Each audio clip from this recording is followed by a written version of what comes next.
Good afternoon. I am Dr. Amit. I am a consultant neurologist based in Kolkata.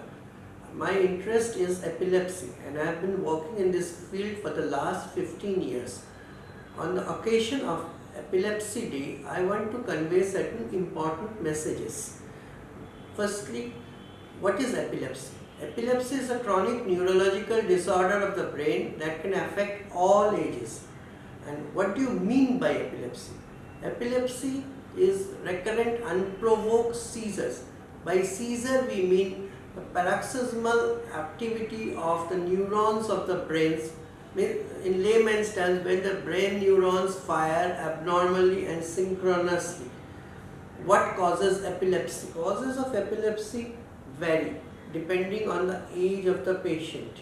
In newborn, it can be genetic causes or structural or metabolic disorders of the brain. On the other hand, in adolescence, it can be genetic forms of epilepsy, or it can be due to infections of the brain like neurocysticercosis, like tuberculosis, various forms of encephalitis. Head injury is an important cause that can cause epilepsy in young people and in later life. This is actually preventable. If you wear helmets and use protective headgear, then head injury can be prevented to a large extent. Apart from this, in elderly, stroke, brain tumors, and even neurodegenerative disorders like Alzheimer's disease can cause epilepsy in later life. Now, how does epilepsy manifest itself? Epilepsy manifests itself in various ways depending on which area of the brain is affected.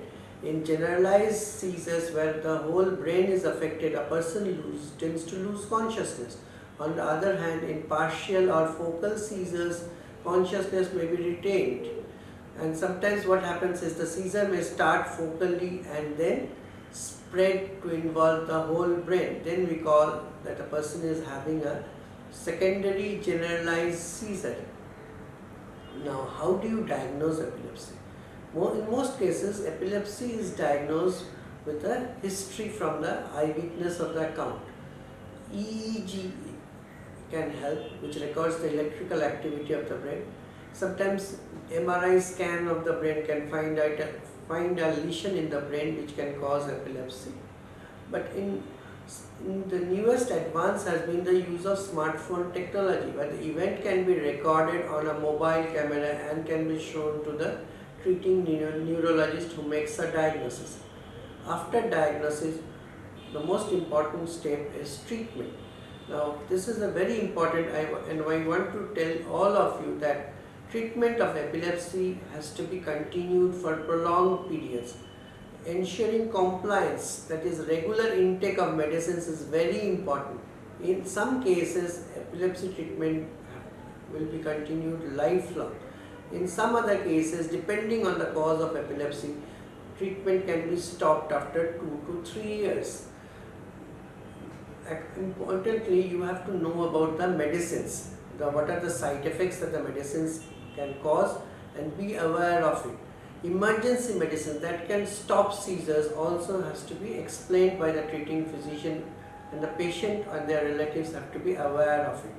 First aid during a seizure, in what position to keep the patient. For example, a person having tonic-clonic seizure has to be kept in a lateral decubitus position, means lying on bed turned to one side. So all these things the patient has to know. This is very important, and with regular medicines, almost 70% of the patients are well controlled and they can continue with their normal activities of life. The remaining 30% of the patients who are not well controlled with medicines, for them life may be a little difficult, but in such cases there is always a hope.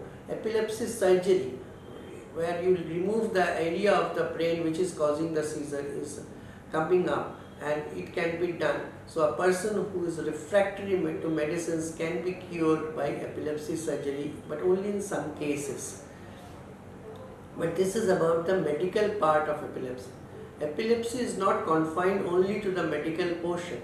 It is a disease which affects all the aspects of life. It can be medical, it can be social, it can be economic, it can be education. Even in terms of occupation, a person with epilepsy has to face discrimination. So this discrimination has to end, and for this the society has to come forward. One has to understand that a person with epilepsy is as intelligent or as productive as any other person. So he or she can marry and can have normal children, he or she can work meaningfully and can be employed just like a normal person. Unless society understands this and stops discrimination against the person with epilepsy, we are not going to move forward.